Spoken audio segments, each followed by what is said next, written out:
Shalom, everyone. Today's study, as the whole week, is in loving memory of John Billenberg. And Rabbi Hertzfeld mentioned this morning that on this emotional day, we also pray for those who died in 9/11, 23 years ago, which I remember very, very clearly. So to start this last and very important blessing, I want to ask two questions. One is, have we ever heard of a tree or an animal asking for Hashem's help in procreating? And the second question is, why isn't the word emet, the word truth, mentioned in this very last request of shalom? So the answer to the first question is not very clear in my mind, but it is a very good philosophical question. And I think that the idea is that we as people are asking God to barchenu, which is the act of grafting in, like in plants, to make us more multiplied and to add to us and to add to our experiences together with other people who have the same belief with us.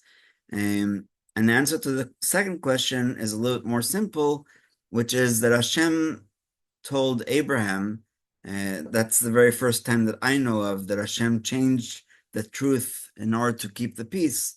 Hashem told Abraham that it's not that Sarah said that her husband is old, which is what she actually said, and that's why she didn't really believe the angels that she's going to have a son, but rather that she is old, and that made a lot more sense to Abraham, and Hashem still criticized her for saying, why did Sarah say, I am too old to have children? Hashem is able to do everything. I think those two questions are related because in this last blessing, we're not asking for something because the asking is done already in Shema Tefillah. We are basically saying that Hashem, because you are so kind to us, we want you to continue the blessing. And Abu Draham explains that this whole blessing is based on Birkat Kohanim, which comes right before it, between Modim and Sim Shalom.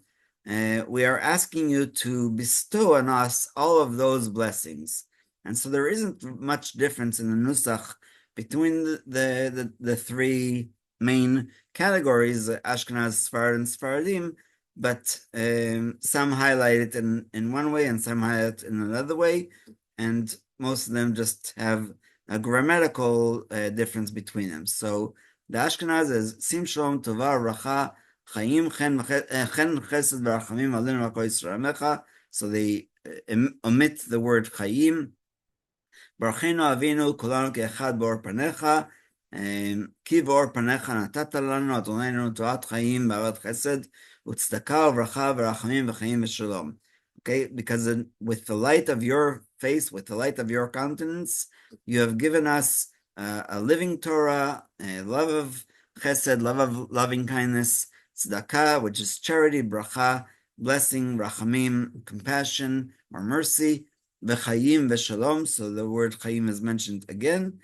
And it is good in your eyes to bless Israel with at all times with your complete peace. So again, this is a shevach, adoration of Hashem, not a request.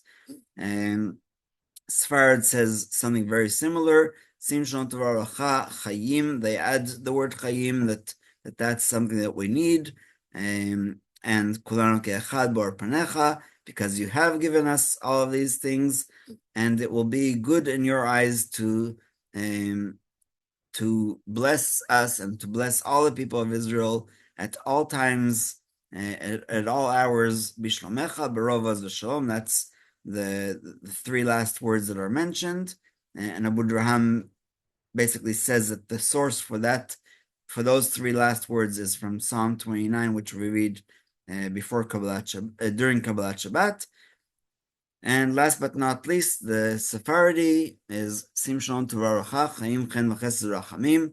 Aleinu v'al kol Yisrael amecha, upon us and upon all the people of Israel, and bless us together as one with the countenance of your face, because with the countenance of your face you have given us Torah v'chaim, ahava v'chesed, tzedakah v'rachim, bracha v'shalom. So these are all complementary, as opposed to Ecclesiastes, who says that there's opposites. And it will be good in your eyes to bless us and to bless all people of Israel, Berova Shalom, with that mightiness and peace. So the only way that Hashem can actually bring peace to us, based on His own blessing, is through these requests, because Hashem doesn't want us to have what's called Nama de Kisufa. He doesn't want us to have bread that we are embarrassed to have because it is a free gift. He wants us to ask for it, but He immediately promises that He will give it to us. So let's go through the Abu Draham to try to understand these verses. Grant peace is based on May Hashem grant you peace, which is in Numbers, which is part of Birkat Kohanim. Goodness is based on Adonai bestow goodness upon us. Again, that's in Psalms. Blessing is based on and bless your people, which is in Deuteronomy. Grace is based on Adonai bestows grace and glory, again in Psalms. Kindness is based on but has disposed the king of Persia kindness towards us. That's in Ezra, which we almost never quote in our prayers. And the second half is compassion upon all of us and all the people of Israel, is based on as a father has compassion for his children, so Adonai has compassion for those who fear him, which we already mentioned in the context of Modim. Bless us, our Father, for all of us as one with the light of your countenance. In other words, you, the one God, and we are the children of Abraham, who is called one. As is written, Abraham was one man, again in Ezra, and also in Vayrach David, and for he was one when I called him, in Isaiah. And so we are all called one nation, as it is written, and who is like your people Israel, one nation on earth, which we say in Mincha of Shabbat, Goy Echad Ba'aretz.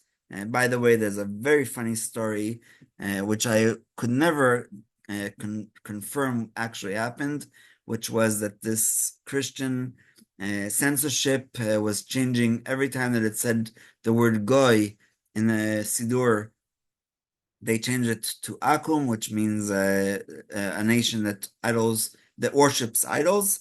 So Goy Echad Ba'aretz, they changed that too, even though that's specifically talking about the people of Israel. So it's not a nation that worships idols, but rather the one nation on earth that is called the people of Israel. If so, bless all of us as one. One says, by the light of your countenance, is based on the priestly benediction, in which it is written, shine your light upon us and be gracious to us. Ya'er Hashem panav elecha v'chuneka. So Ya'er is the light, and they shall walk in the light of your presence, again from Psalms.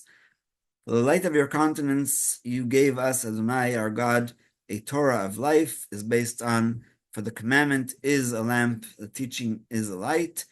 Light is greater than a lamp. Of life refers to Torah, as it is stated, for thereby you shall have long life. Chaim Arukim. Love is based on, with eternal love I have loved you, which is in Jeremiah. Kindness, righteousness is based on, bestow your loving kindness on those devoted to you, and your beneficence on upright people. And last but not least, compassion, blessing, and peace, as we have explained above, and good is in your sight to bless us. In other words, may it be good in your sight, not that as a request, but that's the fulfillment of how much Hashem does do this for us.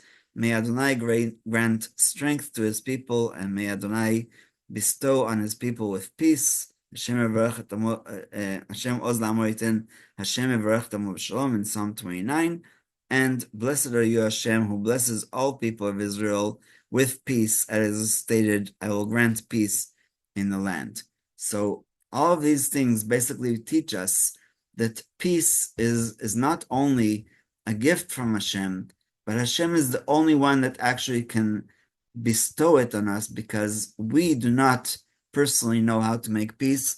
We have our own agendas, we have our own problems. We sometimes even change the truth for the peace. So if somebody asks you, just for example, is that restaurant a good restaurant?